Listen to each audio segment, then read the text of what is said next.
Okay. Why don't we start? Um, First, we did a forum this time, and my God, are the questions smart. This is a very, very smart group. I'm impressed, actually. You guys are smarter than I am, actually. I think I'm coasting by on me being a hustler more than being of high intellect. Having said that, the questions are freaking phenomenal. So well done. Um, a few of them are very intellectual, which I don't mind. I have an intellectual approach.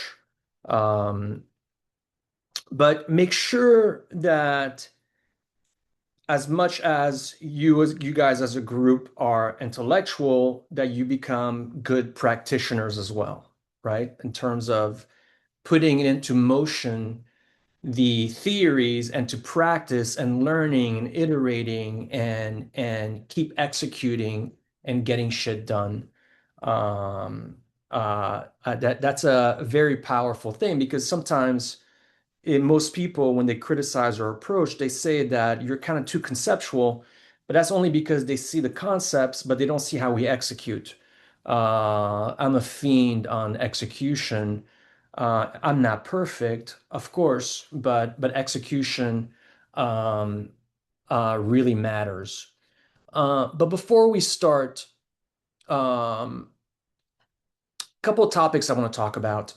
One is, and I've been doing some consulting on the side for an analyst that wants to become a PM. And at first he was like, I want you to advise me and do this and do this and do that. I was like, I don't have time for that. And he was like, well, I'll pay you. And magically, the time showed up once the cash showed up.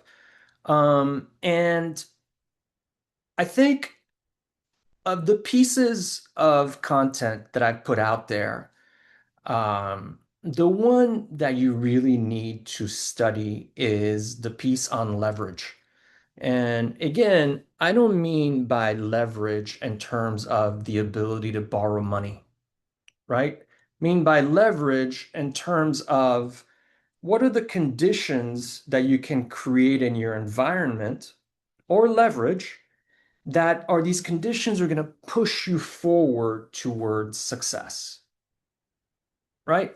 And I know a lot of guys, they say stuff like you got to do this for success, you got to do that.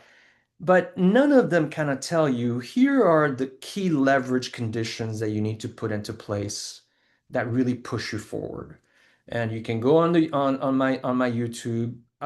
It's a presentation I did, I believe, at Yale University on leverage and on six forms of leverage in your life, right? If you look at people that have accomplished incredible results despite having IQs that are not as high as I guarantee you most of the guys on this call, they're people that have had leverage in their lives, right? Think of leverage as, in my home office, it's a very high ceiling. I can't jump from the ground to touch the ceiling, but I can actually get a trampoline and jump on the trampoline and then touch the ceiling. So, what is the trampoline of life for you?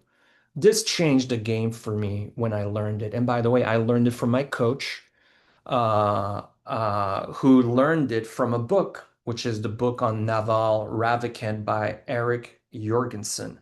I hope I'm pronouncing that right. Two very smart guys, by the way.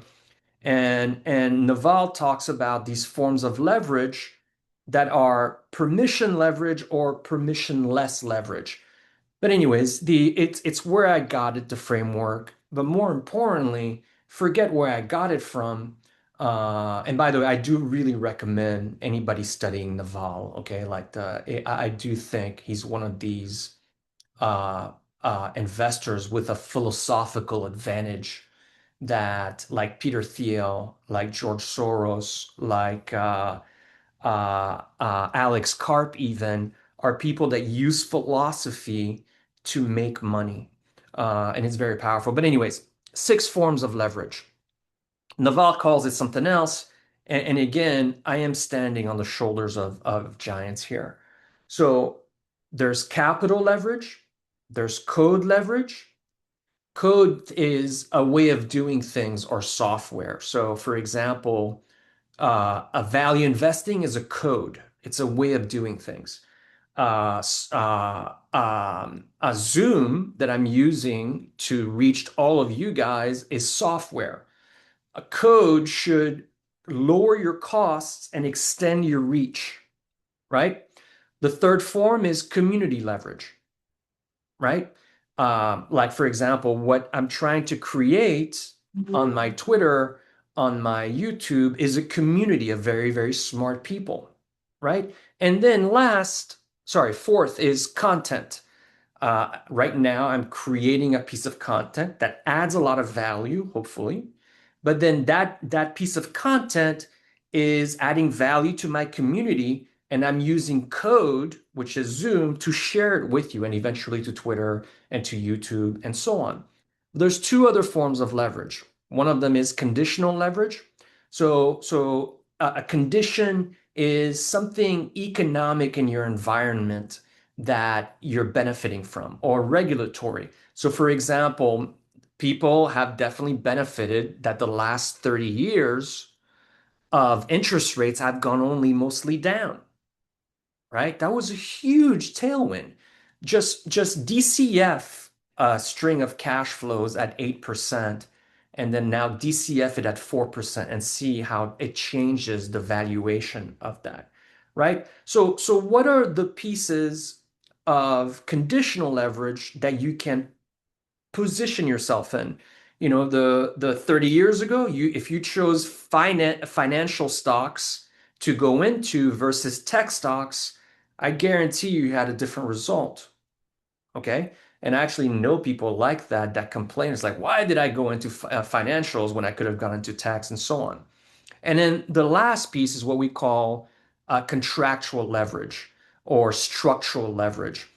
So for example, um, a structure, uh, a tax efficient structure has tax advantages that your trading account won't have, right? I've been learning a lot about private placement life insurance right now as a way because we're marketing, and people that can use PPLI can actually invest in you and have certain advantages that they won't have if they invested in their PA. So again, these six forms of leverage, that's what you have to go and create. So a lot of the questions that I see is about, how do I create this leverage? And always remember, and you have to plan it, so why do we have a content strategy? Okay, well, one of my values is generosity. Two, one of my values also is to give what I make or what I learn and just give it away. Give it away. Is it self-serving? Yes, eventually, because the amount of times I've taught somebody something and then 4 years later they call me with the next 10 bagger, that literally happened a year ago. One of our best stocks this year came from a kid that I've been mentoring. He found me, I think it was on Twitter, and it's been a seven bagger this year, right? I think I was an idiot to actually sell it way too early when it reached a full valuation, but trust me, I'll take a win as a win. Um, so, but the reason, think about it this way. You create a piece of content, you use code leverage to share it with the community, right? And very often, structures and conditions find that piece of content and sometimes set it on fire, right? Something could go viral. There are certain geographies that I was looking at my LinkedIn follower base, and I think a third of them are one geography. And I guarantee you, when I go for marketing purposes to that geography, that's going to be very useful, right? So whenever somebody is telling you, like these self-help gurus that are, you have to meditate, is that leverage? What would you prefer? Having Chase Coleman of Tiger Global as your mentor or meditating every day for the rest of your life? Which one is going to help you accomplish the biggest amounts of returns with the lowest levels of risk, right? I mean, don't get me wrong. Once you have a mentor like that, are you then able to use meditation to come up with insights, to calm yourself down, and to be able to subdue the aspects of your personality that are blocking you from success? Yes, absolutely. But the guys that are peddling, you know, meditation and sauna and all these other things, the real advice you should figure out is how did they create a community of people that literally buys all the crap that they sell? That's the real leverage. That's the real success. Okay. So no one really explains it that way. And you really, I got to give thanks to Naval and to Eric for putting that in there. Other people have come up with this as well, by the way. Napoleon, used to say that his printing presses have won him more battle than his sixth infantry. Um, there have been plenty of other people, but I've never seen somebody put it in the way that Naval put it in. And I thought that was very powerful. And again, it's probably some of the best advice. It requires thought. It requires planning. It requires you creating things that you put in your environment that do the work for you. Very, very, very powerful. Okay, so that's the first thing that I wanted to talk about. The second thing is health, recovery, and nutrition. Now, I know I just said that you have to, meditation, all this stuff, leverage is more important, but it's very important today that you guys take care of your health. I'm seeing way too many. Today, a dear friend of mine calls me with an idea, and it's literally a potential 20 bagger. And if you look at the disease that this thing cures, it's like it's going like this. Sorry, I don't know what direct. Trust me, it's going from the left to the top right. And it's so scary. Why the fuck are these diseases growing so fast? What is happening in our environment that these things are actually happening? And I believe that we have to take care of our health.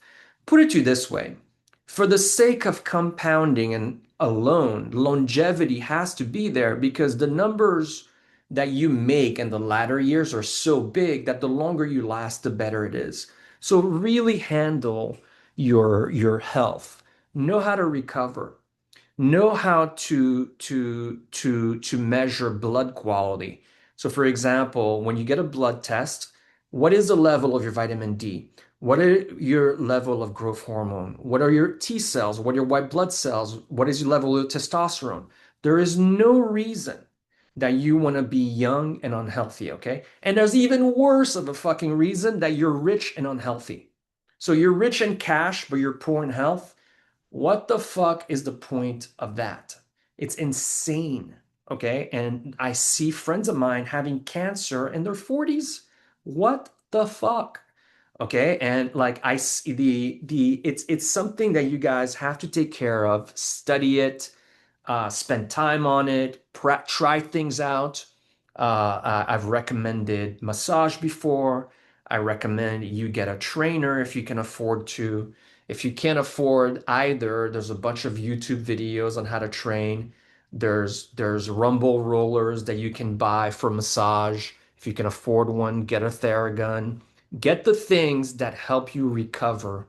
Learn nutrition, sun exposure, very, very important. These are all things that you gotta take care of your health. And there's another reason as well. I learned this from backgammon tournaments because I'd often go into backgammon tournaments with guys that were way better players than I was. And one thing I realized though is that though they were great players, they never recovered during the tournament.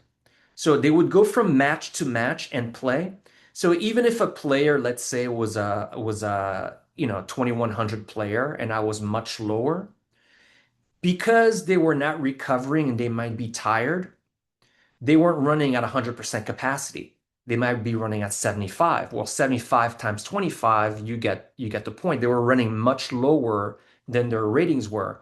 Whereas even if I was a lower rating, because in between matches, I would go upstairs in the hotel room and take naps and then eat food that were giving me concentration the and energy. At the time, I had just gotten to know Josh Waitzkin, and Josh had given me the advice during a match to eat almonds because it stabilizes your blood sugar, and it was giving me energy. And I was doing stuff like that. I was recovering. I was going upstairs. I was meditating in between matches. So I would come back down and I would trounce players that were better than me because those guys were fueling up on caffeine, shitty food, they were tired, they were missing plays, and so on. And you're going to see that a lot in the investment game, that the guys that really take care of themselves are the ones that are going to have the longevity to be able to do so. The third thing, excuse me, that I would discuss is idea generation. For this analyst that I was doing some consulting work for, I realized that most of his idea generation was actually coming from sources, and himself did not really understand it. And I've got a feeling that if I put out a product out there that just does idea generation, I could make a small fortune. Because I think in my sleep, I could create a product and it probably should be created for the community actually, that just solves a lot of these idea generation problem. How do you generate ideas? Most people don't know how to do it systematically or through their network or the specific practices. They don't know how to use their personal moat. One of the things I always recommend an analyst is forget looking at the moat of a business. What is your personal moat? What are the things that you do? There's barriers to entry around it to learning it, that your moat is constantly expanding, right? You're constantly learning new things, gaining new advantages, going into different sandboxes where there's great ideas, learning new tools, expanding your network, and how do you use your moat to actually generate ideas?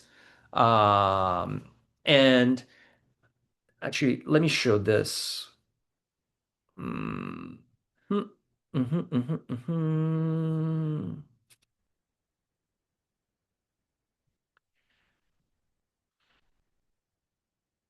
So this is our process page. I've talked about this before. Actually, have I publicly? I don't know. So, any our process is literally these 14 steps. Um, Sometimes we do them not in the right same order. But if somebody says to you, "What's your process?" I always say you have to create and optimize the structure and the culture in which the process exists before you even talk about process, right? So, for example, processes are different if your team is structured as a generalist structure where it's like 6 or 7 guys that are all generalists versus a team of sector specialists where you have 6 or 7 sector heads, and under each sector head there's one or two. By the way, one of these actually outperforms the other, which is really interesting over time. And by the way, that's a generalist structure. But I get into arguments about this all the fucking time with the other brainiac on the Nerd Patrol in the hedge fund business about this. Like, what do you think is better? Well, I think this is better. And often they always say what they're doing is better, but I guess I'm doing the same thing. But then you've got thematic work, right? So, which is, do you work on finding themes, that the tailwinds that are pushing these businesses forward that you're investing in? The third is, can you generate ideas, right? And then it goes to information gathering, there's a lot of advantage in terms of how you gather information around an idea. There's fundamental research. What are the processes that you use to research a business fundamentally?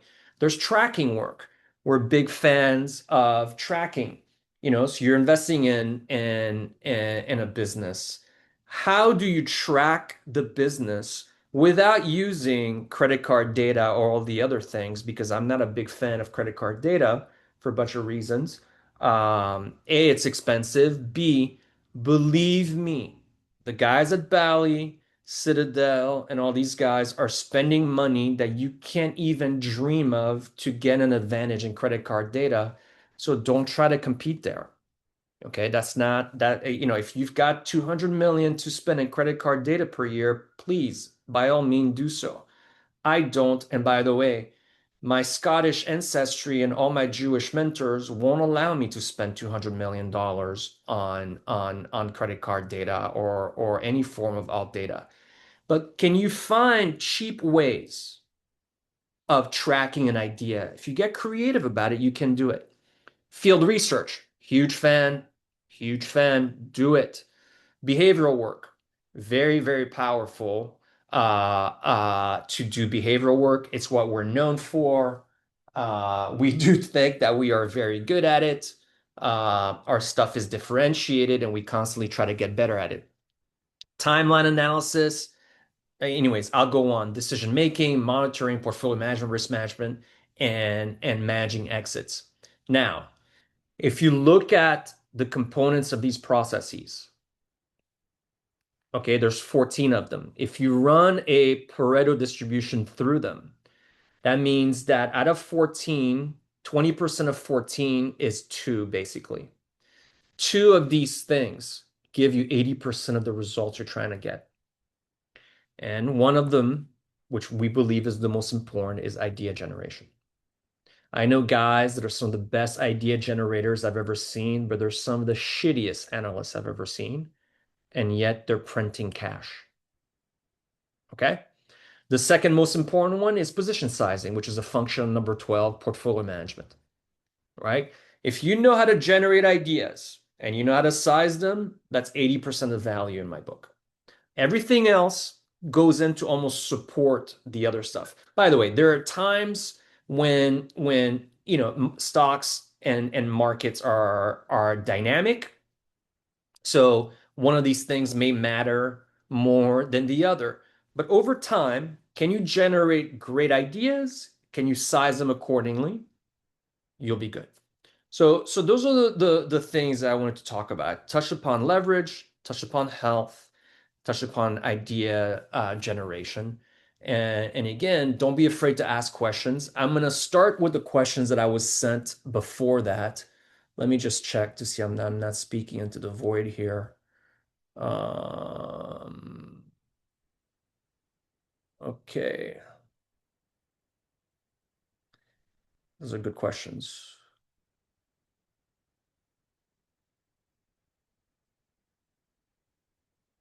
Max asked, what's the disease? Can I share that? I can't share that. Sorry, Max. But we'll get to. Let's start with the questions that we got. Okay. Ah,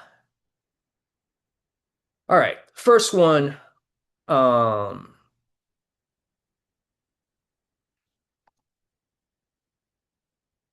Here's a question. It says, looking back, was there a defining moment or set of criteria that made you realize your investing process had matured from experimentation into something you genuinely trusted with high conviction? Yes. Um, and again, it's funny because if I look at my evolution as an investor, I started out as a value investor, right? The family office I started work for in 2000-ish, they showed me a group of stocks and they said, "What do you think about this?" And I'd literally just read a bunch of books on Warren Buffett and I did some math and I'm like, they're overvalued. And the head of the family, what do you want to do with it? I'm like, let's just short everything. I didn't know my ass from my elbow, and frankly, I got lucky. So I would say that valuation was where the stock selection criteria that I use was valuation, just like any traditional value investor. But then, um, through reading books and reading more books, I found the work of Michael Mauboussin. And I called Michael Mauboussin after I'd read his book, Expectations Investing, which, if you guys haven't read it, it's a must read. Michael recommends that you give a key, that you do a key process called the price implied expectations, which is for us one of the most important processes that you can do in any stocks. And for some reason, people don't like to do it, but I don't mind. But as a professional gambler, I could look at a backgammon board or a poker table and more or less know what odds are priced into the positioning. It's very difficult to do that with a stock. Michael gives you the process to do so. So by getting involved with and Columbia and Michael, I I then found out that there was a very talented PM that was teaching at Columbia, but he would teach at his office. And one of the students was a friend of mine, and he called me one day and he said, "Hey, I'm actually taking this guy's class. It's at his office. I think you would like to learn it, but I need your help to work on these ideas on a weekly basis."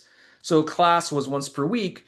So after class, I would bring Chinese food over to my buddy's house and then transcribe the notes he had taken and asked him questions, right? And at the same time, create these notes. And where before I was blind, now I could see because what this guy was teaching was literally the Jedi level investing. And part of what he was teaching was really the importance of the quality of a business, right? So that came very early on. That was around '03. And that was also the reasons why I had the results. So I started out with value, then with went into quality, and I put up uh, a very decent record during that period. Then when I launched my first fund with the backing of the family I used to work for, it was really that style. But that business we ended up shutting down. We couldn't. Our results were actually very good, but we couldn't raise capital. And in '08, when the world was going to shit, we decided to shut down. And it was an amazing experience because I learned a lot. It was also very emotional, and it's kind of crazy how much I learned from that whole period. And one of the things that I did after that is about a year and a half later, I hired a coach, and the coach is still with me today. And asked him, "Hey, would you mind reviewing what the hell just happened in my career for the previous 8 years?" And that's where, and reviewing that, and I had kept all my records, and we would literally spend 10 minutes on each day, the emails I got that day. And over time, he started saying, he's like, "Hey, you're really good at the behavioral side of investing." And I was like, "I don't think I am." And he goes, "Well, whenever what you say about this is actually differentiated." And that the behavioral side came from my background in games. At poker and backgammon, it's not that I was a very, very good technical player, but I was very good at understanding the psychology of who I was playing against, right? And I had transferred those skills into investing so that when my friends used to call me and say, "What do you think the CEO's thinking?" I'd be like, "Oh, here's what I think he's thinking."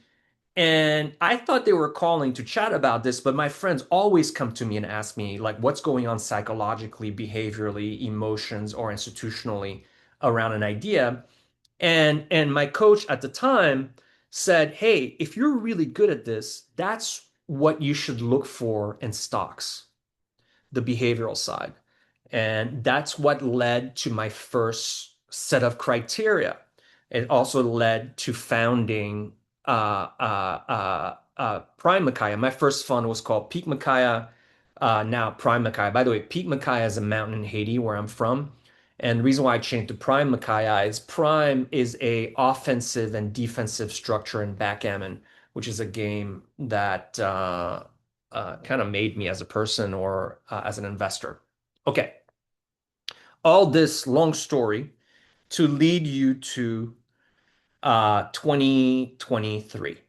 So in 2023, I was kind of busting my head against the wall to figure out, hey, what makes a great idea? Because we have this behavioral advantage and we're doing okay, right? Getting little by little results, but we're not knocking the cover off the ball yet. It's not, it's returns, but it's not Hall of Fame returns.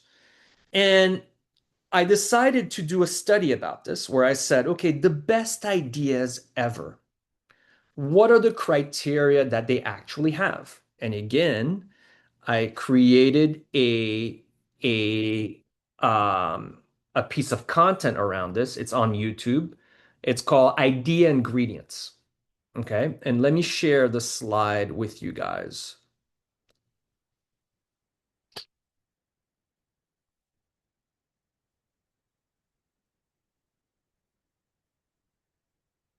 Okay. And I say great ideas are like chocolate cake. They emerge by chocolate cake emerges by combining key ingredients, time, and heat. Type and quality of the ingredients matter. Rubber, no matter its quality, is never found in great chocolate cake, right? So, great ideas. If you ask somebody, what is your stock selection criteria? What do they say? They say, uh, great business, high ROIC. If they're sophisticated, they want the high return on incremental capital. They want a moat. They want bargaining leverage over the customers, suppliers. They want great management, a great board, the quality, right? All that is great. But that was an advantage pre 2008, right? By the way, step back a second. It's very important to think of market structure as pre 2008 structure, post 2008 structure, and then post 2022 structure, because the market structure is totally different in all three of these things. Okay. And think about every reference example that you learn and value investing or investing period is usually for a pre '08 market structure that no longer exists anymore. It's very important to remember that. Once you know that, you're like, oh, does my behavior actually suit the market structure that we're in? Okay, but that's for another time.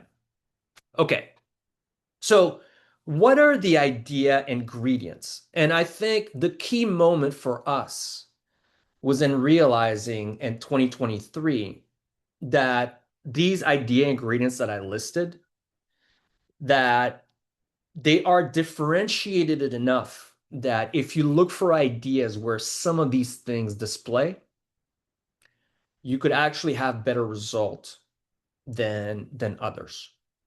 Okay? Like some of the stuff you've heard me say already. So for example, principal embeddedness. Okay, so what does that mean? So if you look at a business that has your principles embedded in it, we find that those stocks or businesses tend to outperform. So, for example, one of our principles is something we call the 10 emotions. Yeah, I know we keep adding it for guys that we know. It used to be 9 emotions, now it's 10 emotions because we keep finding them. So, what are the 10 emotions? Vanity, greed, lust, fear, relief, addiction, nostalgia, envy, novelty, and status. So think about an airline. How many of these emotions does this business have, of these 10 emotions between the business and the customer? Almost none of them. Relief that you're getting off of it, which is why airlines suck as a business. But think about Instagram: vanity, greed, lust, fear, relief, addiction, nostalgia, novelty, envy, status. It literally has all 10 of them, right? Which is why Instagram prints cash. Okay? So that's one of our principles, right? So can you find businesses where this shows up as well, right? So for us, and to answer your question, I forget to ask a question. CZC is that was a key moment for us that once we had ideas that fit criteria that other people were not looking for, that it gave us a lot of conviction, right? And your stock selection criteria has to solve for portfolio management problems. So, for example, a key portfolio management problem to solve for is averaging down. You're long at 100, it goes to 80. Should you average down? Guess what? The majority of PMs destroy value averaging down. We used to, we don't anymore. Thank God. You know what? I have to be careful speaking like that because the market goddesses are listening and they hear something like that. And tomorrow they present you an example and just to teach you a lesson because you were bragging on a fucking YouTube, whapa! They bring you. So, touch wood. Hopefully they don't think I'm bragging. Okay. But averaging up, should you average up? Right? Does your stock selection criteria help you solve portfolio management problems? Okay. Um, the second thing is the stock selection criteria has to fit your personality type.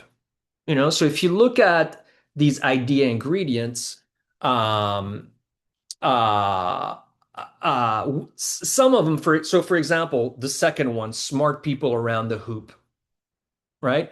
So what do I mean by that? So, well, if you look at great ideas at the board level, there's a smart guy that you're like, wow, that guy's really smart. At the management level, there's like, yeah, that guy's really smart too. Then at the guy running sales is like, fuck me, he's really smart too. Then you find a shareholder, what, that guy's long, that guy's really smart. Generally, great idea, there's like smart people around it, right? And I don't mean just by intellectually smart guys that are like money makers, right? So I'm an extrovert, right? So it actually gives me energy to engage with smart people. If you're an introvert, find something else on that list.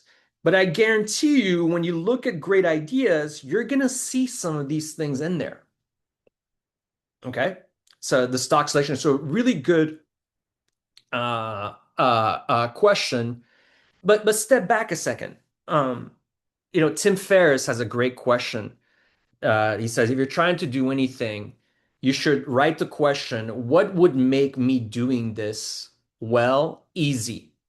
What would make great stock picking easy? Right? Like if you really think about it, and you can say, okay, great investors, what made their great stock picking easy? Look at your past. These are the ideas I made money in. What would have made me getting access to more of this easy? By the way, for me, it's always boils down to the same thing, being an extrovert. What would make great stock picking easy for me is if Steve Mandel and Warren Buffett called me every time they had a great idea. I'm working on that, by the way. So for me, one of the greatest joys in the world is a smart guy calling. He's like, dude, I've got something for you. It's so good. I love that. Love, joy. Right? So, but that's the answer to your question. It's a very good one. And again, you're right that it requires experimentation. And you got to try things. That's why, like people that say, hey, the 20 punch card guys, like, oh, you only make 20 investments in your life. You're not good enough to be able to do that, okay? You have to try things out. You need more and more reps. Okay. Second, uh, Dylan Horowitz. I've seen you talk a lot about studying other disciplines, sports, military, to find lessons you can apply to investment management. Curious how you tend to apply these lessons and where. Is it hiring? Is it team building? Is it stock picking or something else? What is your general approach to studying other fields in a way that is transferable? So the first, it's a good question. The first answer is it's not every field that you should learn from. Okay. You need to learn from fields that are battle tested, right? So whenever you're studying a field, if the people that are within it, there's life and death involved, odds are what they teach you is battle tested, right? So when you hear a principle, let's say from the special forces community, two is one, one is none, where they teach you that if you're by yourself, you don't have cover in a special force operation. One is none, right? Two is one is none, right? Think about that. Um, they say slow is smooth, smooth is fast, right? It's another way of thinking about how to proceed in a situation. You know, study fields that are battle tested. Okay, some fields for us that we have tested: submarine commanders, the NFL, soccer coaches, restaurants. Restaurants have failure odds that are very, very high, but yet year after year, there's a group of people that keep succeeding in it, right? What does that sound like, by the way? The investment business, right? Restaurant business has restaurant level failure odds, right? So the guys that survive in a restaurant, what do they do? What are their practices? What are their principles? What are their how do they hire? How do they fire? You know, how do they create compensation structure? How do they create culture? So you're looking for that. But let me give you some examples of how we've done it. So for this, by the way, you need a key skill in learning when you study learning. And dude, trust me, I have because I have insecurities about um, how smart I am. So I always look for ways to learn faster and better. And there's actually learning theory out there on how to do that. And when you do that, one of the first things you learn is a skill called abstraction, which is a key part of pattern recognition. If you see somebody do something, right, or say something, are you able to abstract the principles, the key practices out of what this guy is saying or girl, and then go on and apply it? And one of the things that when you study abstraction, that you get to is a concept called the ladder of abstraction. Now, when uh, you have to be careful, okay? Because in the investment business, sometimes somebody tells you to do something, and if that guy has a different personality type than you do, that probably won't work for you. So you have to try something, but understand that if you're a similar personality type, it can actually work for you. By the way, we've actually taken it to the next level where even if I learn something from somebody that's not my personality type, I'm still able to adapt to that. There's two kinds of portfolio managers: the ones that have their analysts adapt to them, or the ones that adapt to their analysts. And I'm actually very good at adapting. It drives some of my friends crazy where I'll be at dinner with two friends of mine that are very different and they're flabbergasted. He's like, how do you make money from that guy's ideas and my ideas at the same time? Like, it drives us nuts because I'm literally not able to make money from his ideas, whereas I am. But I've also trained myself to do so, by the way, and I know how to do it. And my stock selection criteria, we pick ideas from our peers that fit our stock selection criteria and my personality. So in a way, it's like creating a a a a an emergent or novel recipe. It's like his personality, my personality, we're both working on things, and it makes the idea even more special. Okay. So the ladder of abstraction says this, and it's very important, especially if you're a certain personality type to understand this, because some people, so a ladder of abstraction has many different levels, right? So if you look at a cow, right, you look at a cow, what's the lowest rang on the ladder? What is this thing? Well, it's a cow, right? But there are some personalities that if you show them a cow, they say, "Oh, it's food." So it goes from cow, but it's also food. Oh, at a higher level, it's also an environmental problem because of the methane that it has. At a higher level than that, it's cash. You can sell these cows, right? At a higher level than that, it's a business for making leather, right? So you have to learn how to look at something where you say, okay, this position, let's say this consumer stock, it's an investment, but on a portfolio basis, because it's heavily shorted, it's also a great way to balance out the shorts that I have so that on a day-to-day basis, the positions are moving kind of like this. But over time, if I'm right on the fundamentals, I'm going to capture a spread between where this long that's heavily shorted is going to trade for and where these shorts are. So you capture what's called the long short spread, right? So can you learn how to abstract?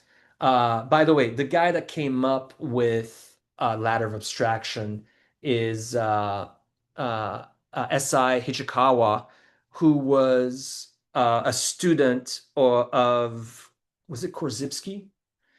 Who was the founder of General Semantics.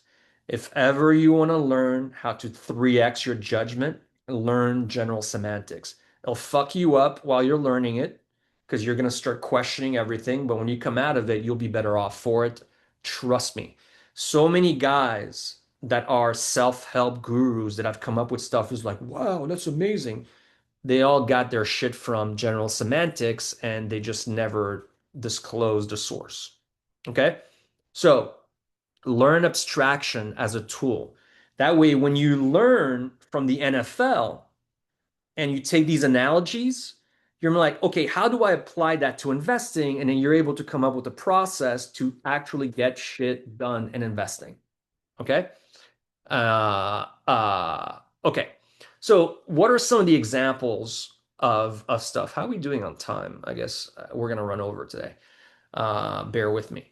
Okay. So hiring in the NFL, right? Do you guys know that in the 90s, Bill Belichick and Ernie Adams came up with a way to financially value a player in the NFL?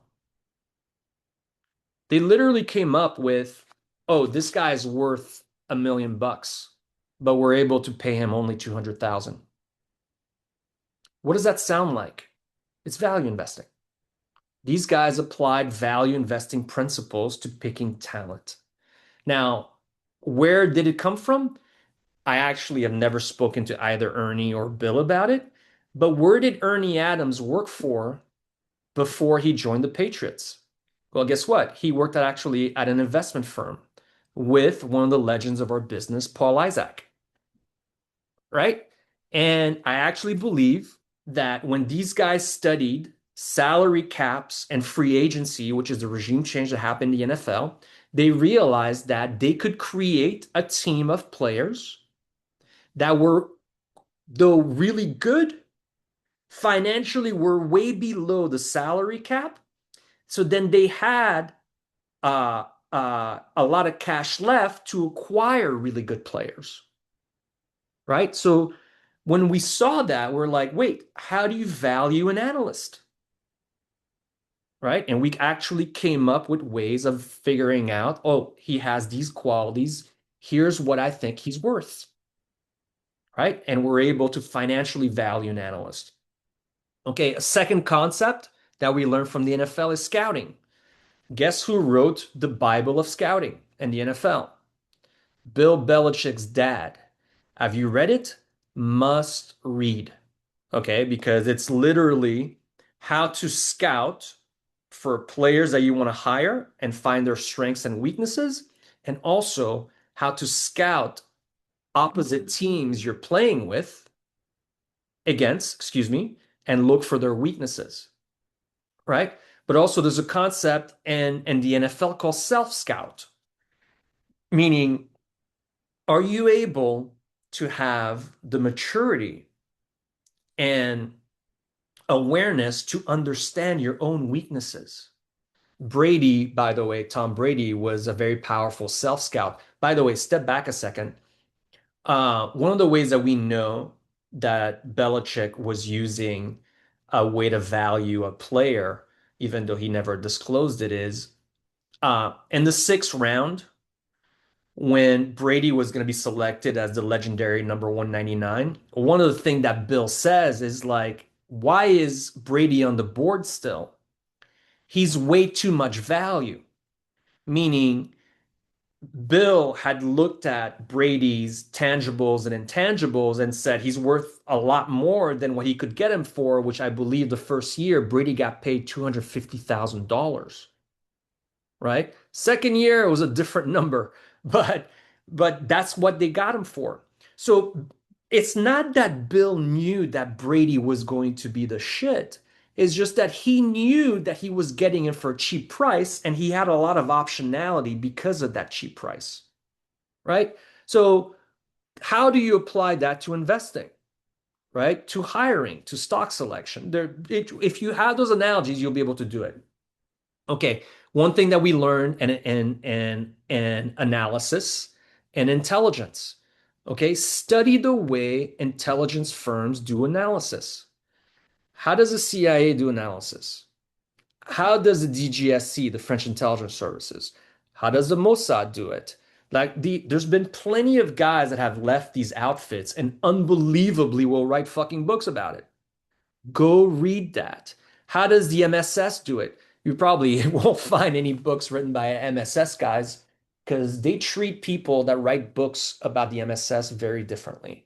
And by the way, I would too. If I was running an intelligence outfit, there's no fucking way I would ever write anything about. But apparently, these people, you can actually buy this book, Structured Analytical Techniques, written by this guy, Richard Hoyer Jr. and Randolph Fersen. Now, both those guys happen to be running an outfit where the CIA sends their analysts to be trained. Now, would it be worth you going to train with them? What do you think? Okay. By the way, also in this, right, one of our key tools is in here. We learned it from them. It's on page 52, chronologies and timelines, right? It ends up that it gives you the method on how to do timeline analysis, which is a key part of what we do. So if you write a stock, you list the key timing points, and it's crazy how often a bunch of things will happen. You're like, we got to buy this thing like right now, right? It's not a panacea, but it does happen way more than three, four times a year, and it's enough to give you a slight edge timing wise. Okay. And poker, one of my best lessons in poker was to find weaker players to bet against. Okay, like you don't want to sit down at poker and have Doyle Brunson, Negreanu, who's the black kid whose name I forget right now, who's very, very good. Is that the kind of table, or do you want to go play against rich guys with big egos that don't know how to play poker and are preferably drinking while they're playing poker? You pick. Okay. Well, what is that for investing? Right? Very important. Okay. Warren Buffett, if you don't know who the sucker is at the poker table, you're the sucker. But what's the analogy? The analogy is like find a table full of suckers. Who is that in the investment business? Right? Who are the people that, as a function of what they do, are going to lose the money that you're going to make? We call that in our business the prime pattern, right? Which is who like for example, there are people that pump up these shitcos to stratospheric valuations. where economically speaking, these businesses are never going to generate the free cash flow that they need to generate. It's not going to happen. These things will come down at some point. Is that a good area to go find shorts in? It is. It requires other finesse. It requires timing, it requires position size, it requires technical analysis, it requires fundamental work. But generally, it's a pretty good field to go into. Having that philosophy in poker matters. Having that philosophy in the military. In the military, Hackworth has a great saying. He says, if you find yourself in a fair fight, you haven't planned your mission properly. When you're responsible for other men's lives, it's your duty to fight unfair fights. Okay? The same with capital. If you're responsible for other people's capitals, it's your duty to compete against morons. Okay? By the way, I always say the height of that philosophy is to know when you're the one that's the moron, right? And you take advantage of that by doing the opposite. I think it's Druck that has a saying. Yeah, it is Druck. I always forget if it's Druck or Soros. Sometimes I quote one and I get a call. It's like, that wasn't me, dude. Um, um, but you want to be the first to realize you're wrong. Okay, very important. Okay. Um, Submarine commanders, you can learn a lot from that. The Bezos memo process. So we love to learn from operators. Bezos has these processes that are worth covering. There's literally a book about this. It's called Working Backwards. Um, Must read. The whole process are involved. We use that. And then studying writers. These are all fields that we've studied, and you learn from that and then go apply it. Okay, let's move on because I'm spending way too much time answering these questions. Um, okay, is a PA the best way to train to be a PM? Can the PM skill set be taught? And if so, what are the best ways to learn? Okay, so this is controversial. Um, and a lot of you are not gonna like what I say. Um, it ends up that though PM skills can be taught and pattern recognition, there's a problem. The problem is personality type matters in investing. And there's only one way for me to actually show you guys this. And let me try to do that uh, here. Um, mhm, mm.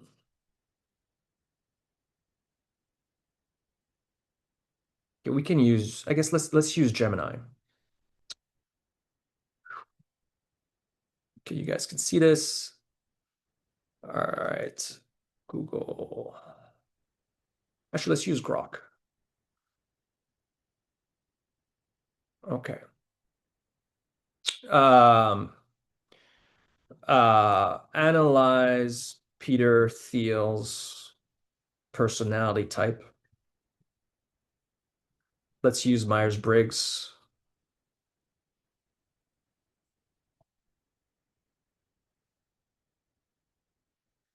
So one of the things that you're going to see is that Peter is an INTJ, right? Now, guys, I'm showing you guys this, and it's very important if you don't know Myers-Briggs to not immediately embrace this, okay?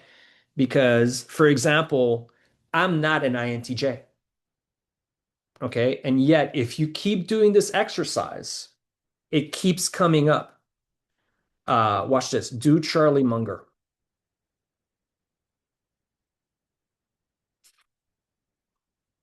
Charlie is INTJ as well.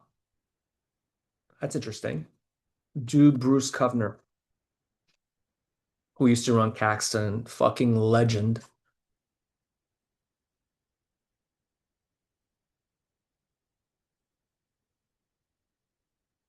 INTJ as well, right? Who else? Watch this.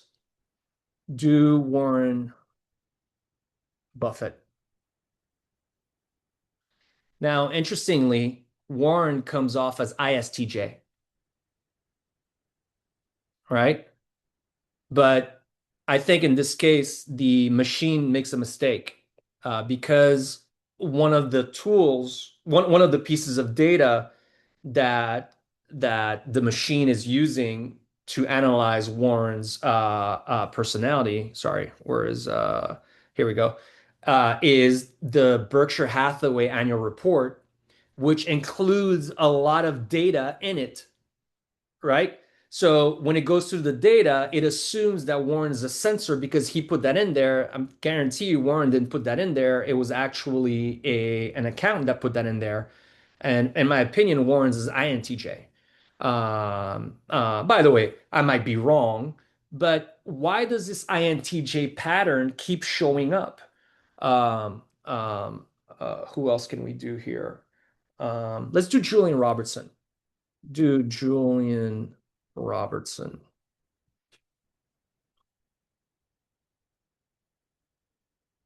I think Julian was an extrovert. Like, look, I think it puts Julian as INTJ, but I guarantee you the big tiger was an extrovert. Okay, from my studies, a few times I've seen him. So what is this INTJ pattern? Now, hold up. So whatever the machines is analyzing, it's always analyzing things that these guys are putting out there that they're editing. So it's very structured. So that data itself is fairly structured, right? The other thing that it's doing is it's not perfect. These machines make mistakes all the time. Okay, trust me on this. But what you find though is that this pattern keeps showing up over and over again. That the majority of some of the best investors in the world, and we've done this for over 400 people, a big majority of them are these INTJ types. By the way, I'm not an INTJ. I thought I was. I wished I was. I'm not. But what is the lesson? The lesson is that the majority of the time, if you're not that personality type, you already have a barrier in front of you. So how should you compensate for it? You should compensate for it by surrounding yourself with people that are that personality type. It's not perfect, okay? But that pattern keeps showing up. This is probably the most dangerous thing that you could ever learn from me because in many ways, ignorance is bliss. But knowing this can fuck you up in many ways. So again, be very, very, very careful extrapolating too much from this pattern. Be even more careful if you take a test and you find out you're INTJ because it might make you cocky as hell just because you think. But again, personality matters. Temperament matters.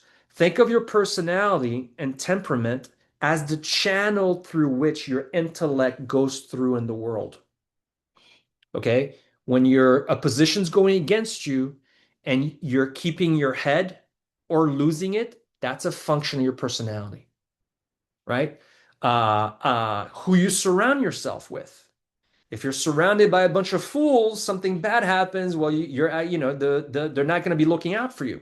Imagine you're in the jungle hunting prey and you're surrounded with guys that don't know how to hunt versus being surrounded with guys that not only know how to hunt, but they know how to defend from the predators that are hunting you. Which one's actually better? Okay? So, so the it's important to actually understand that. Okay, let me make sure that this is out so I can continue on the presentation. Guys, am I going too far with this? Let me just do a quick check to see is this shit crazy? Should I be talking about it? Should I not be talking about it? Okay, no comments. All right. I'll continue. Um, okay, so is the PA a best way to train to be a PM? Yes, it is. But really, the best way is to surround yourself with other great PMs. So to be a good PM, you have to know a lot of other PMs and you have to know a lot of great analysts that are on their way to becoming a PM. Okay. Now, portfolio management skills, there's really There's five of them. One of them is, sorry, six of them is stock selection. Can you pick great longs and great shorts? The second is position sizing. Can you size it accordingly? The third is exposure management. Can you manage your different sector exposures, market cap exposures, stylistic exposures, industry exposures, your longs and your shorts? Okay. Then there's trading acumen. Now, you'll find, can you trade around positions? Are you good at entry? Are you good at exit? These are all skills that are quantifiable, and there are programs out there that can actually show you how to, quantify how to be good at those things. Now, having been involved in a business that did that, one of the things that I know is that it's exposure management is very difficult to add value in. So is trading acumen, so is position sizing. Most PMs are actually pretty good at stock selection. Okay. Best way to to become a PM that I know is you start picking stocks, but you make a list of other PMs that you know, and notepad in hand, you go meet them and you say, hey, I want to become a PM. How do I fail at becoming a PM? Not how to succeed. How do I fail at it? And you keep writing things down and you go by category. How do I fail at hiring?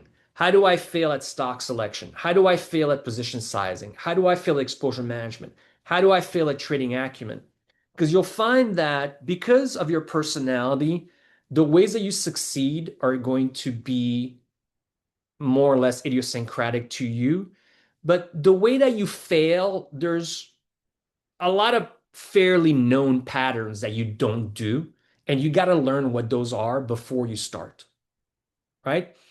So, for example, one of the problems that you encounter is what we call the teeny weeny problem, which is that most PMs destroy value with their small position sizes, whether long or short. I don't know how many times I have to learn this lesson, okay? But recently, I'm like, that's it. We'll fucking do this again.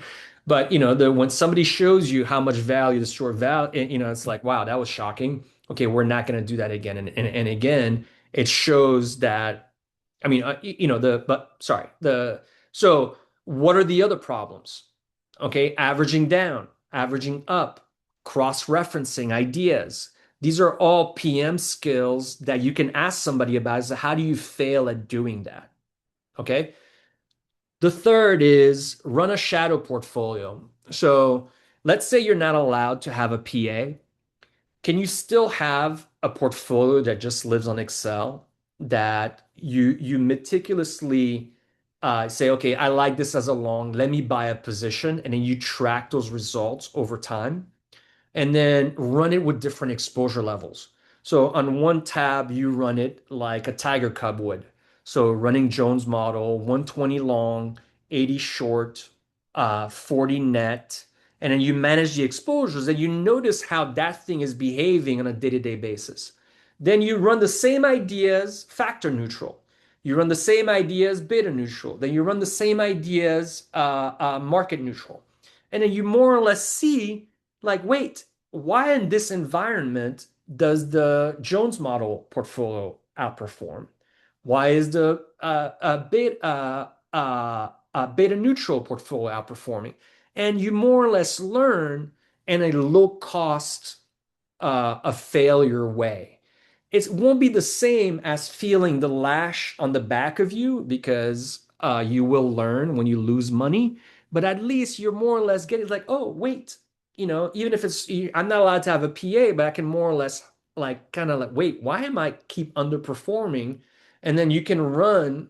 One of the things that I recommend you do, by the way, is if let's say, a hedge fund that you respect has a 13F, benchmark how your ideas are doing versus that 13F. It's not perfect, but why is that 13F outperforming certain days versus yours? These are things that you ask yourself a question. You may not know the answer, but in many ways, the question is the answer, right? Just asking it one day, you'll find the answer. Um, Next, you have to read about PMs. Every Jack Schwager book, you got to read it. Every Steve Drobny book, you got to read it. Every Ari Kiev book, you got to read it. Lee Freeman Shore wrote a great book on position sizing. I forget the title of it, but it's basically about should you average down and knowing when to average down. There are other books on portfolio management. Um but really, I would focus on reading the Market Wizards ones, the Inside the House of Money ones, and all those books and learning portfolio management like that. I hope I covered that. Okay, next question from Classic Al Models. I've launched my alternative investment firm and venture studio with no experience looking to build ventures from scratch with minimal risk and overhead. Our focus in real estate construction industry. I want to build a world-class Rolodex of operators, owners, investors in the space we choose to build. How did you build your Rolodex? How would you suggest doing it in today's age? Look, you have to be very systematic about it. It ends up there are conferences that the people that you want to meet aggregate in, right? There are a list of contacts. I suggest you be systematic at putting these people on a list and having your top 100 list, okay? And literally going to build relationships with all of these people. That's what I did. Okay. I cold call a lot still. And one of the things that I do is I want to meet somebody. I write them an email or sometimes a letter and a format. Here's what I admire about you. Here's what I can do for you. And here's what you can do for me. And I always make what I can do for them be bigger than what they can do for me. Okay. And you'll see who comes back and you keep persisting. Okay. Our success rates have gone up the more content we put out. Because I think what's happening is when somebody receives a message, they're like, wow, that was a thoughtful message. They Google you, they find your content. If the content is good, they give you a meeting. You see the power of a content strategy? Okay. If one of your weapons is cold calling, right? Does the content actually amplify the results of the weapon? Very important. Okay. So, you know, you need a content strategy, classic Al models. Okay. You need something to put out there. Okay. Um, then conferences. You're going to a conference, find out who the speakers are, contact them ahead of time and say, hey, you're going to be speaking. Do you want me to ask you a question after your talk? Okay, in a way you act as a shill for them. Okay, do you want me to help you prepare your talk? Okay, this is you got to be proactive. There's no such thing as you being sitting on your couch and expecting somebody to come and reach you out. Okay, you got to shake things up. You got to go make things happen. It takes a lot of work to build a network, a lot of work. Okay, are you spending time at those conferences then? Are you meeting people? Are you hosting people? By the way, a very important practice at a conference um, is be the connector at the conference. So you're talking to somebody at the conference and you're asking him a question. He's saying, and the person says, I'm dealing with this problem. If at the conference you know somebody that could solve that guy's problem, take that guy, go and introduce him to say, hey, you two need to talk. This guy can help you with this problem, and then let them be. Okay. Very important. You start being known as somebody that solves problems for people. That's how you kind of build a Rolodex. Because in many ways, it's not about who you know, it's about who knows you. And you need to put yourself in that position where other people are like, that's the guy you call to solve this problem. Okay. And then you're always getting inbound phone calls. Okay. Um, then one of the key networking tactics for this space of yours, who are the connectors in your space? So in the real estate space, for example, sometimes it's the brokers. Those guys are extroverts, they know everybody. Do you know one of those guys? Have you added value to him? Is he willing to open up his entire Rolodex to you? Right? It could be a banker. It could be a lawyer. But those guys, other than for legal work, lawyers are sometimes the best connectors. If, for example, we're traveling to a geography that we don't know well, one of the first things we'll do is put some cash aside to put a lawyer in that geography and retainer, right? And that way we can be like, should I meet this guy? Should I meet that guy? And he tells you, yeah, go meet him, go meet him, go meet him. Or it's like, be careful of that guy, right? So you have to know how to be systematically to attack a space. Then, do you have a systematic way of staying in touch with everybody? Me, for example, a key contact on their birthday, they're getting a birthday card or a birthday message. I may not even know that it's happening, but trust me, it's going to be happening, right? Christmas cards. I think over 700 people get our Christmas cards as my family. Um, Distribution lists. I have two WhatsApp distribution lists. If I have an idea or a question, a couple thousand people could see it at the same time. I have this email distribution list. It has a couple thousand people on it. If I say I'm doing this, a couple thousand people see it. Okay. So the network components that you're trying to create are triads, so group of threes. So you're constantly taking two people in your network that don't know each other and connecting them and adding value like that.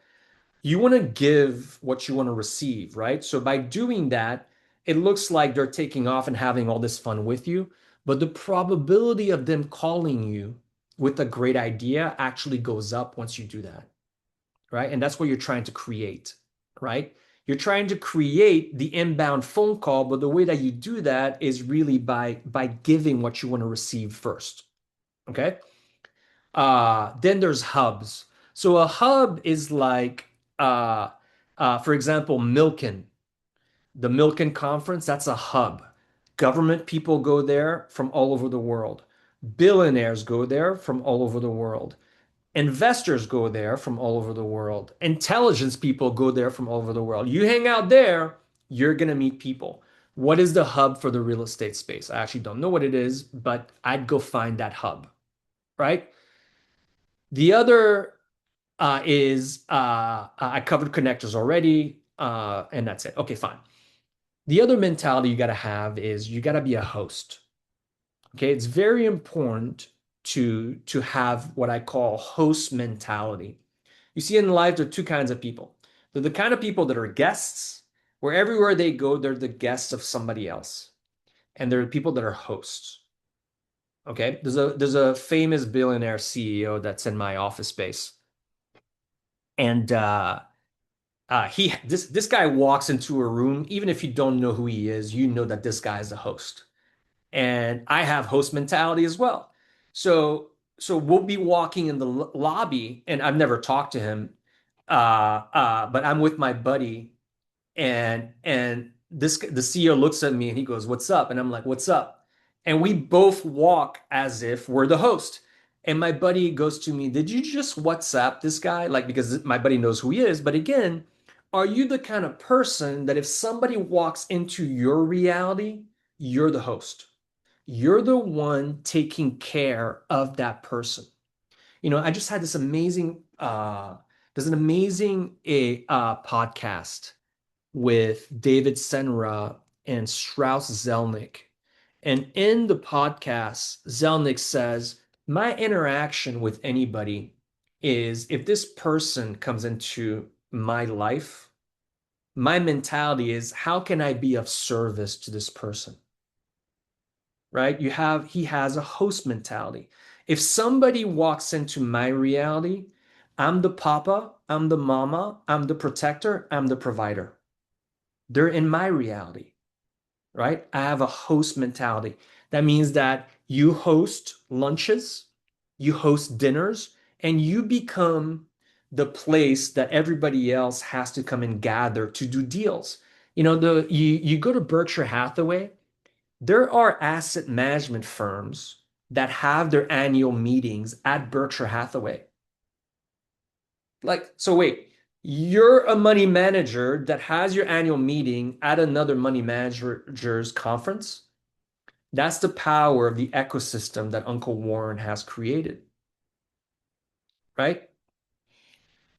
Okay, let me make sure I covered all that stuff. Make sure that I'm not going over. I am going to go over. Jesus, I'm never going to get to all this shit, by the way, but okay, fine. That's fine. Okay. By the way, if I haven't covered, uh, made all the points that you got to make, do it. One final point about networking. Very wealthy, powerful people, they have everything. But there's one thing they don't have, which is experiences.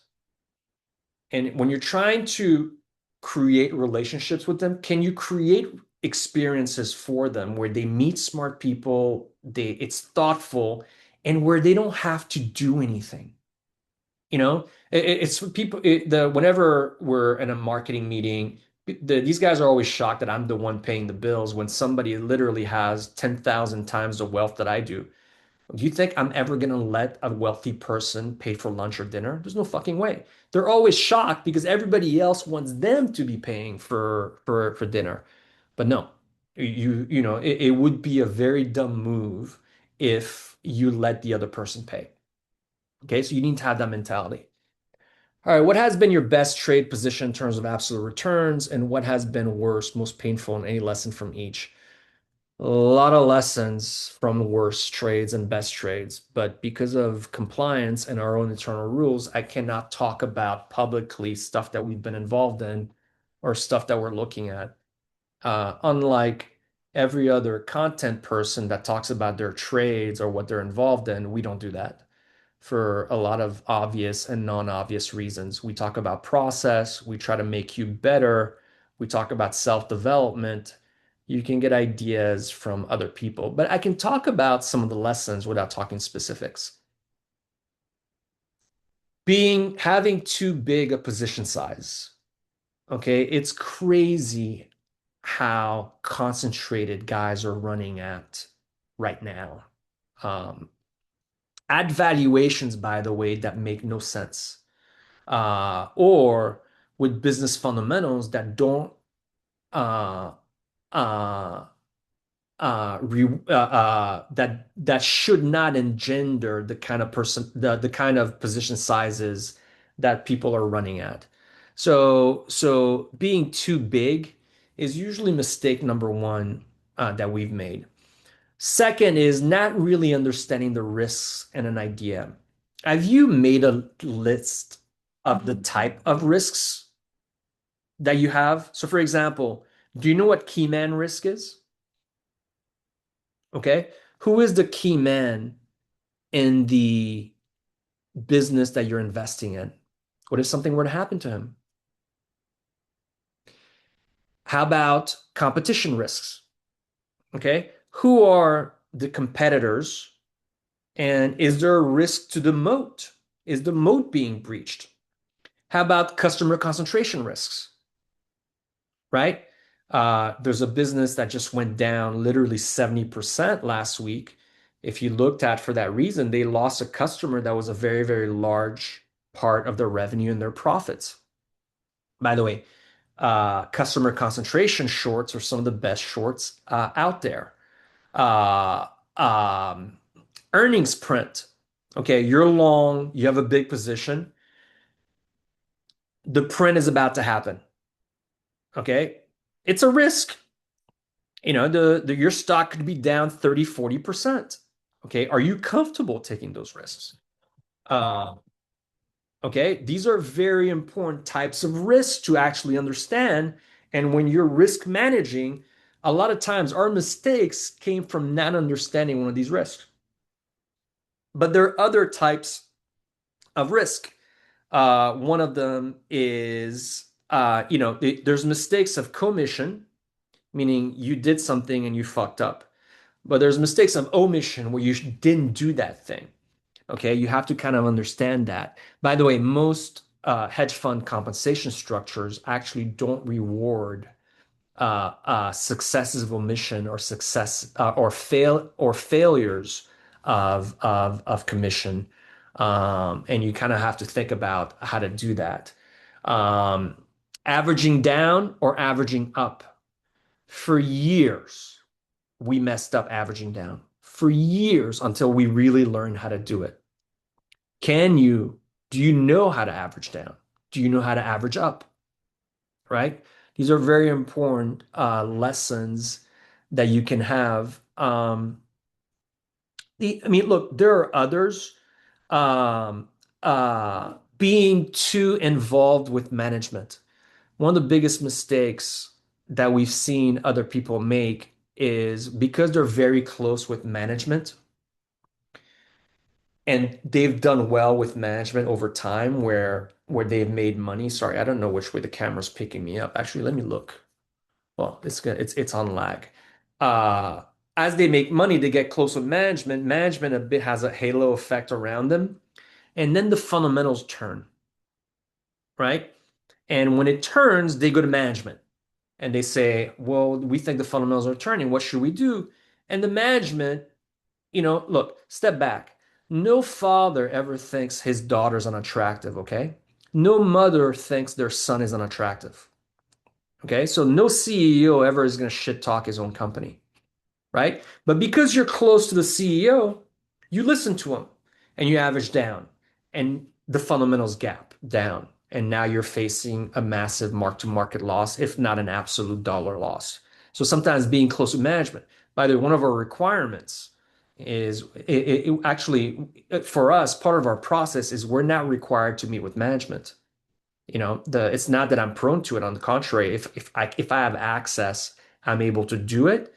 But it's not a requirement for us because I grew up at a time when I didn't have access to management, so I had to succeed despite that. And we've kept that, whereas we've seen a lot of people actually lose money because they're too close to a CEO. It can be a risk, especially if you call the CEO by his first name and everybody knows who you're talking about. Okay. And if that happens, it's not an investment you're in, it's a cult. So be careful. Okay.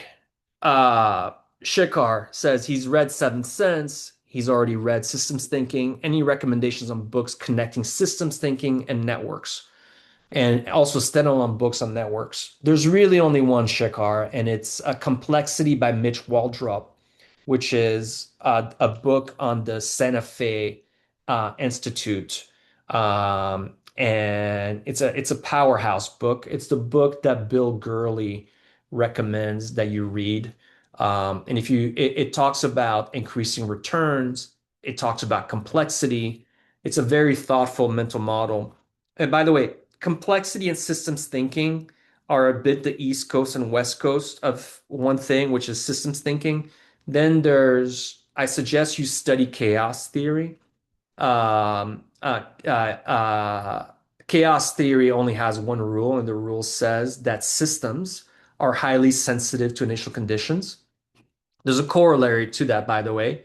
Uh, and the corollary is rapid divergence of nearby trajectories, meaning if you have a system, let's say you plant a seed and you plant it in the soil here, you take the same modified seed and you plant it right here on a different trajectory, that could be the divergence in outcomes at the moment of planting could lead to a tree being 6 feet tall to 12 feet tall difference, just because the initial conditions are there. Systems like human bodies are prone to initial conditions, as are markets, as are stocks, as are businesses. One of my favorite investors, he likes to recite the quote by I always forget if it's Epictetus or Heraclitus, which says that no man ever steps in the same river twice, for he is not the same man, nor is it the same river. No company ever steps in the same river twice. Believe me, a company whose stock is at 10 is a totally different company when the stock is at 100. Okay, you kind of need to understand, and the philosophies of complexity, ecology, systems thinking, cybernetics, chaos theory, they kind of give you, and network theory, they kind of give you the mental models that you need to look at something and see how it could evolve, how it could evolve in a non-incremental way. Okay, Zach Azarelli. By the way, Zach, thanks for the book, buddy. The book is awesome. Um, it says since we're seeing skills being commoditized by AI, if you were early career, where would you focus to create sustainable personal moats?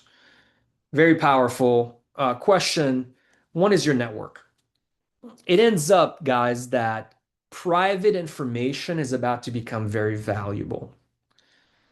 The only way to build private information is to belong to private hubs and private networks. Because despite the AI going to measure things out there, it's only measuring information it can see. It can't measure information it can't see, right? One of my mentors and his writing comes off as introvert. When I know him personally, the guy's a massive extrovert, right? So you need to build differentiated networks. Okay. The two, you need to travel. You got to go out into the field. You can't use your little AI tool from your desk in New York and not understanding what's going on in the field between the business and the customer. You need to be a customer of the business itself. Third, you have to have supportive skills in investing. So if you know how to hire AI or not, you're going to have a big advantage. If you know public speaking, you're going to have a big advantage. If you know content creation, but authentic content, not the AI generated content that people are going to read and be like, ugh, what was this? Authenticity is about to become very, very valuable in the AI world. Okay. Sales. Do you know how to sell? Okay. I actually think that's going to be a skill that's going to be very, very powerful. Cross discipline learning.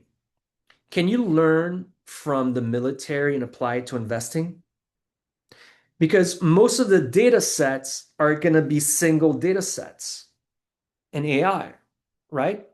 There's going to be investing and people only stick to that. But can you confuse the fuck out of the AI because you're taking stuff from sports and applying it there? You're taking sports stuff from intelligence and applying it there, or vice versa, right? If you're a uh, cross vertical player, you're gonna have an advantage. Analog training. Can you read a book? Can you have the attention to actually dig deep into a book and think about it and then apply it? Like for example, there's some books that we've taken, which is specialized knowledge, and we devise prompts around them. Very powerful. But you need both. You need the digital, the AI, and you need the analog, which is the book, because those books haven't been digitized yet. Or maybe somebody hasn't thought about it, right? So it's important to be able to do that stuff, Zach, and hope that was helpful. Okay, I'll be moving to a fixed income role as an analyst PM. How do I start my analog training? I'm not a fixed income guy. We do like to buy fixed income, but usually when it's giving us equity-like returns, we love to short fixed income, but again, it's rare. I would read books the same as portfolio management, and I would read books on past credit cycles. There's a lot of good books on that. You can find them. I would say that, as a fixed income guy, downside protection matters a lot more and thinking about risks. I would definitely use the failure points analysis of going to interview other credit guys and saying, hey, I'm about to do this. How do I fail? Um, you know, I would do that. I don't know if I can add that much value to you doing that, except the same process that I would do to become a PM. I would do the same thing for credit. How do you approach internal incentives regarding hiring comp? Great question. But what we do is a competitive advantage. We don't disclose it. But let me just say it this way. It's way more simple than what you think, because here's why. If you hire an analyst and you give him a formulaic compensation structure, it's that analyst's fiduciary duty to his pocket and his family to take out an Excel spreadsheet and figure out how to hack the fuck out of this compensation structure to the benefit of him and to the detriment of your investors, the PM, the business, and everything else. It's called hacking the compensation structure and the PM. It's a very, very, very common thing. The problem is when you're a PM is if you have a formulaic compensation structure, in a way, that's the boat that you're navigating throughout capital markets. What if the environment changes? Does your compensation structure give you the right boat to get to other ports safely and with cargo where you get paid? Or does it make it that you're brittle and it fucks you over? Excuse me, I'm using the that Irish verb too much. That it messes you over. Okay? So compensation structures are a huge problem in our business. When it's too formulaic, by the way, the other problem with compensation structures is they're personality driven. There's certain types that will do well in that structure and other types that won't.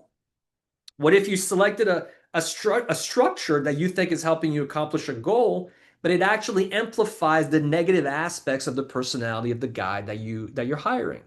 So how do you solve for that problem? It's a huge competitive advantage. And there are certain things I do have to keep a secret. All right. What does a postmortem for a truly idiosyncratic event look like? Any different to more textbook investment thesis? Yes. It's very important to do postmortems, but here are some general guidelines. Wait a month or two before you do the postmortem. If you're too emotionally close to the failure as a PM or as an analyst, you're not really going to learn the lessons. You need to give a little bit of time. So as a PM, you got to make sure that the analyst does the postmortem because the last thing that you want to do, let me step back a second. The idea that has lost close to $40 billion for hedge funds was Valiant. And it happened, I believe, in 2016. $40 billion was lost in a single idea. I only know of four postmortems, despite hundreds of hedge funds lost that amount of money. I only know four postmortems that were done on that idea. Only four. By the way, the majority of them were wrong. We're supposed to be in an intellectually honest business, but yet most people are like, dude, just forget it. I wasn't involved. Mistakes were made, but not by me. Success is many fathers, failure is an orphan in our business. Okay. So you got to give yourself a couple months. The second thing is don't do it solo. Okay. We have in our minds a key part of our personality called the editor. The editor is designed to forget your mistakes. So if you fuck up, you make a mistake. Okay. The second you don't pay attention, the editor in your mind comes in and wipes the evidence clean that you had anything to do with it. And you come back out, you're like, I didn't make a mistake. It was this guy. It was the environment. It was this. So you need somebody else. You need a thought partner to keep you honest of going through the mistake with you. It's very painful, very, very painful to do postmortems. I have a data guy that goes through our portfolio and he shows me my mistakes. And it's like, ooh, ooh, ooh, that hurt, that hurt, that hurt. And it's like, but you need to do it. The third thing is you need to understand that your mistakes are not personal. They're there for you to learn. And don't whip yourself too hard. There's that whole argument going on right now between rumination and retard maxing. And it's being led by somebody I really admire, Mark Andreessen, where he says, don't think about your mistakes, just move on and keep doing it. But most people think that that Mark is not being, he says introspection is a waste of time. I don't think he means that. I think he means rumination is a waste of time. If you sit there and you're ruminating, I fucked up, I'm a loser, I'm this, bro, let it go. No one cares. No one cares. Learn from it, move on. Make sure it doesn't happen again. Don't sit there and whip yourself Opus Dei style. It's a waste of time. Waste of time. But learn from it and move on. But you need to have that mindset. Next, you have to create a piece of content around the postmortem, okay? And say what your lessons are, and then present it to a team. Um, Idiosyncratic events that you can do nothing about. Maybe the mistake is we should be doing research on this future idiosyncratic events that could happen like that. Um, but postmortems are very powerful. Their pre-mortems are even more powerful, by the way. Before you make an investment, deciding, hey, let's visualize 5 years from now, we fucked up in this investment. Why did it happen? And then present it to a group and coming up with ways, very powerful. By the way, one thing that we learned from Sebastian Malaby's book, The Power Law, is that there are some firms that do the pre-parade, meaning, okay, 5 years from now, this thing's a multi-bagger. We're having a parade. Why was it a multi-bagger? And the guy says you need to do that because your loss of version in a way can stop you from seeing the true potential of the idea. And we've adopted that practice. And it's kind of nuts how often so once you create that scenario, we say, what are the signposts that we would need to see to trigger one of these pre-mortem scenarios or pre-parade scenarios? And it's uncanny how often 5 months later something happens and you're like, whoa, pre-mortem just got triggered or pre-parade just got triggered. We need to be big or we need to get out, right? I hope I'm answering these questions. Okay. All right, next, at a high level, how do you approach risk management within the idea generation process? Are there certain blends of equity investing that one might not expect to be too risky that actually don't make it past that internal barrier? I mean, there are. Um, One of them, by the way, is never lose more than 100 bips in a single idea. Okay. I know it's a tight risk, but because we run diversified, I never want to lose more than 100 bips in a single idea. So thankfully, we're within bounds. It's happened that we've lost 200 bips, but thankfully they're rare. I don't ever want to lose more than 100 bips on an idea. Just don't want to. So if something is like, look, it's a long but downside scenario, you could lose 25%, and that doesn't mean we don't have a position size maximum. We rarely let a position get big beyond 8%, but we have a position size minimum, right? I won't take a long position unless I can make it a 4% position. So if there's a 25% chance of this thing going down, that could be more than 100 bips. It's just, I don't like that feeling. I don't like to lose my partner's money. So we generally, idea generation wise, don't want to be in something where the downside could be massive. But if you pitch an idea where you could lose 100%, you could make 30 baggers, then we're going to consider it. But generally, we're going to wait till it goes up and meets certain thresholds. Like, for example, I can't do turnarounds well. I suck at turnarounds. Okay. But if we really like something, and it's a turnaround, we wait for the business to have turned around and buy it after it's met that test and where it becomes a growth stock or stalwart or value plus catalyst play.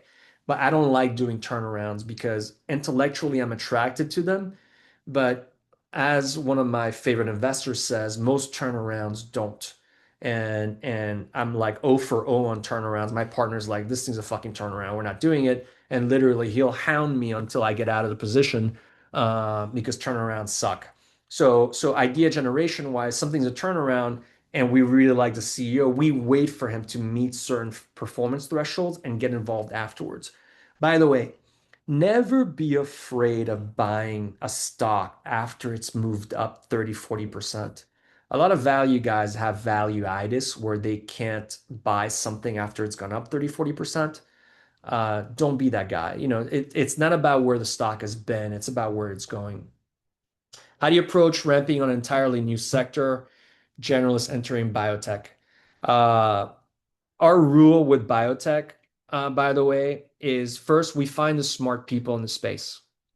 Always with any sector, smart people around the hoop is literally one of the first things that I'll do. Who are the smart holders? Who are the smart management teams? Who are the smart bankers? Find out who these people are. Second, what makes biotech stocks go up? What makes them go down? We want to understand that. Third, I don't like phase risk. I never understood that about biotech, where people want to buy something before it's approved. What we do is we wait for the phase three approval where it becomes a commercial opportunity and then buy it after that. Most value guys don't like to do biotech because they're like, we don't know anything about the science. It's beyond our circle of competence.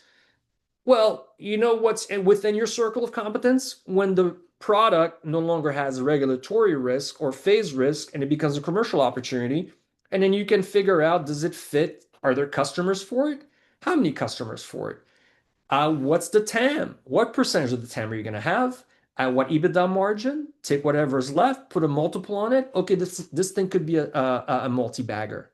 Okay, that's how we would approach doing biotech. I love biotech, but I don't like phase risk. Okay. Will we be expanding Prime Makai internationally? No, we won't. But what we do, though, is we hire remotely.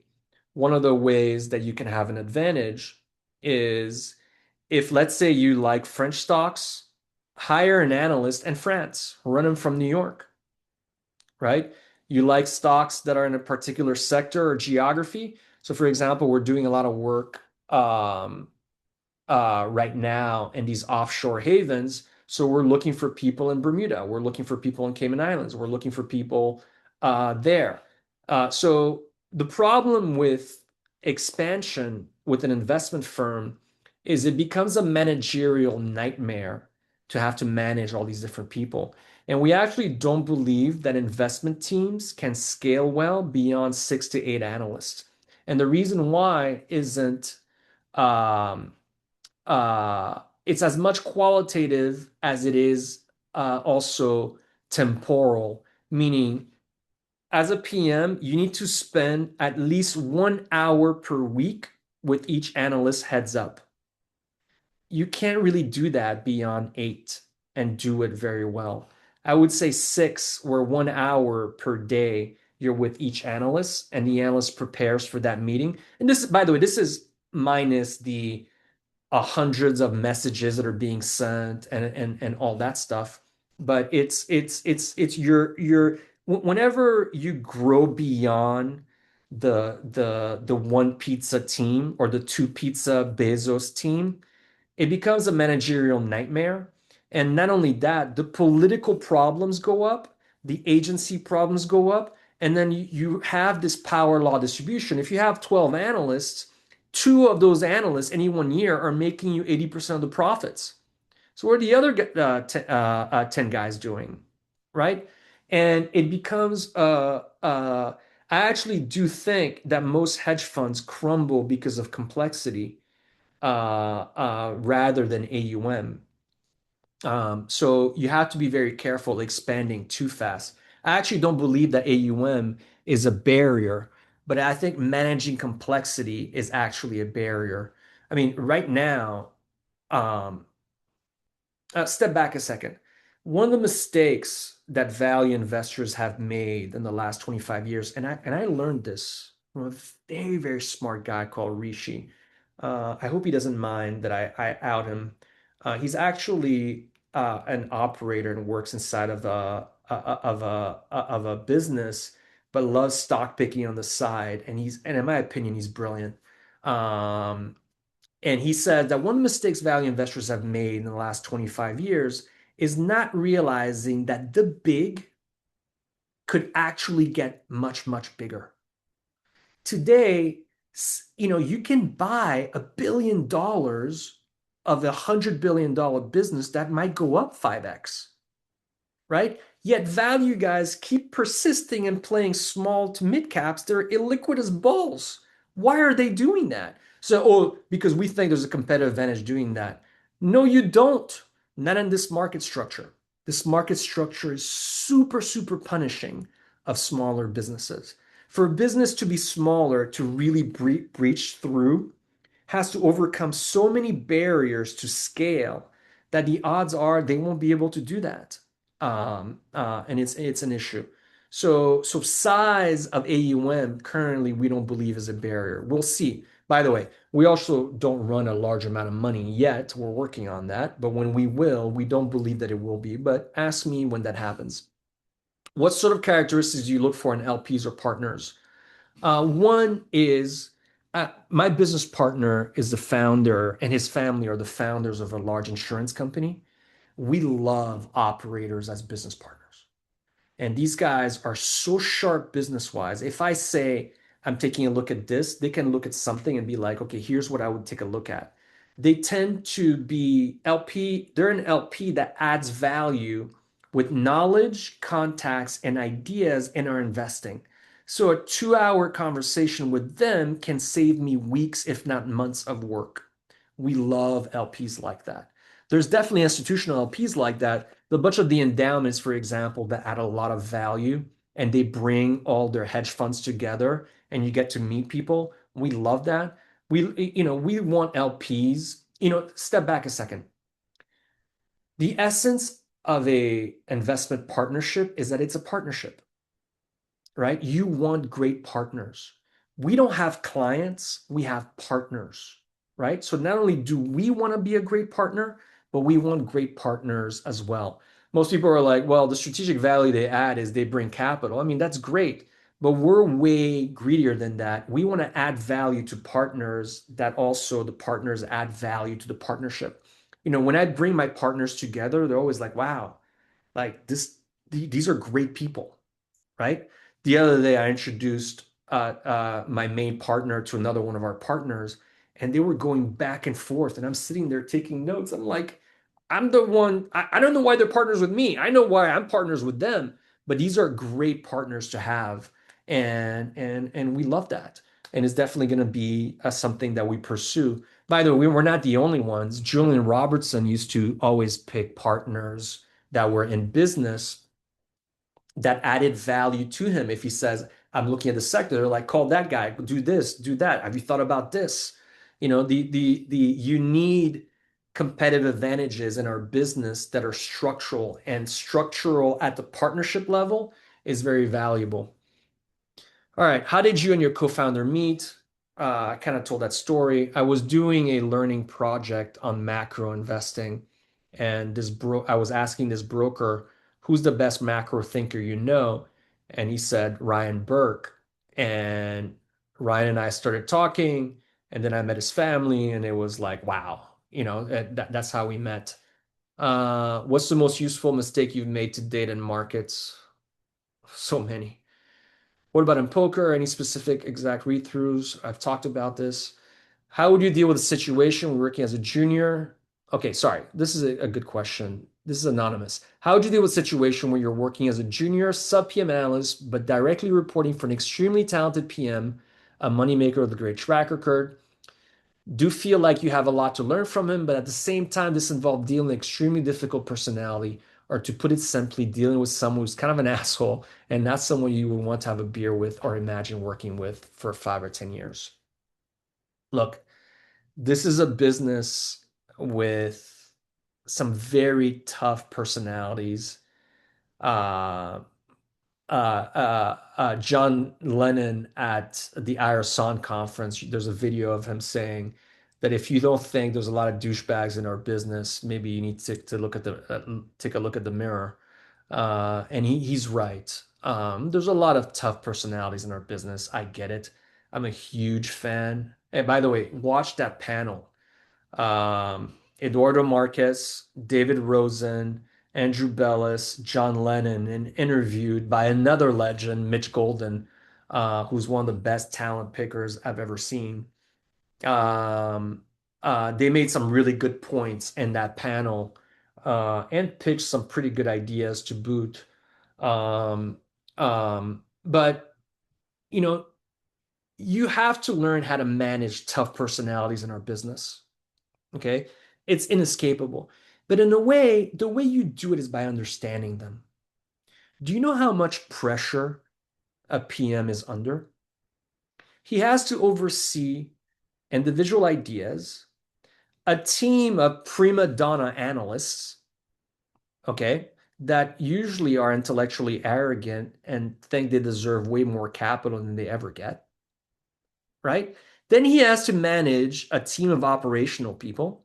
Then he has to manage a team of investors. Then he has to manage the market and the vicissitudes and the ups and downs of the market. Then he has to go home and deal with family. I mean, sometimes these guys have to be assholes to manage all this pressure. Okay. So, how do you manage somebody that's like that? The way you do it is by taking stuff off his plate. Can he rely on you on stuff? Can you be understanding? By the way, whenever you deal with a PM that's an asshole, the odds of you becoming an asshole when you become a PM are actually much higher. Okay. Like, are you actually going to be the one that manages and is like kumbaya, your hugger type as a PM? I can tell you this as a leader, fear works way better than positive reinforcement as a leader. Okay. It's funny, when there's a great book on Julian Robertson where a PM says, and he took me to the White House and he introduced me to Bill Clinton as his Michael Jordan. And then 2 weeks later, I lost him money and he fired me. And the PM goes, I went from the White House to the shit house in 2 weeks. And Julian was very bozo to hero roller coaster. When you were a hero, he was like, how did I ever exist without your powerful existence? And then the next day you lost him money, he'd be like, why did I ever hire you? And I had a lot of respect for the gentleman Southerner. Um, Sorry, the I wrote a memo about Julian. I had a lot of respect for Julian, and but again, when you're managing all these strong personalities, you have to be tough. People don't learn won't respect you sometimes if you're too kumbaya, right? So the way you do it is you have to learn the best. You have to take stuff off of his plate. You have to be understanding, okay, of that. And if it's not somebody you can have a beer with, but you have empathy with him, you know, I guess one day you're gonna leave. Uh, um, Actually, hold on. Let me read this and make sure that I'm answering your question properly.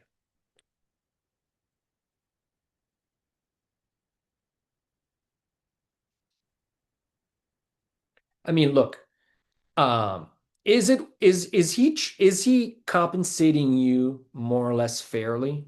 Because it's one, if you can't take the aggravations, then find someplace else to go to. The problem is, by the way, it's very competitive out there. You can learn a lot from these guys. So by the way, when I used to invest in hedge funds, one of the patterns we looked for is when a PM learned what not to do at a previous fund, and you see that all the practice from his previous fund, he's doing something differently, that tends to be somebody that you invest with. So we saw that a lot in the early aughts where like we knew that PM, despite his results being good, he used to do a lot of shit. And then that guy, when he left that fund, didn't do those things. That was very powerful and something that we look for. Um,